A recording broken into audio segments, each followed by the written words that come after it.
Өткүрбек Асылбекович, президент алдыңызга кандай тапшырмаларды коюп жатат? Биринчиден, бардыгы мыйзам чегинде болуш керектигин айтты. Мен аны аткарганга болгон аракетимди жасайм. Кызматка мен сырттан келген жокмун. Көп жылдан берки тажрыйбам бар. Ошол тажрыйбаны пайдаланып элдин, президенттин, депутаттардын ишенимин аткарганга аракет жасайм. Акыйкаттык баарыбызга керек. Эл өкүлдөрү көбүнчө саясий куугунтуктар болбосун деген таризде суроо беришти. Камакта жаткан саясатчылардын тагдыры кандай болот? Баары мыйзам чегинде каралат. Андан ары да бери да өтпөйбүз. Саясий куугунтук жөнүндө азыр эч нерсе деп айта албайм.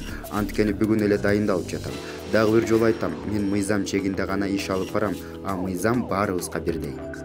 Прокуратура тармагында иштегендер өтө чоң суммадагы пара менен кармалып жатышат. Сиз келгенден кийин бул нерсе кайталанбайт деп ишене берелиби?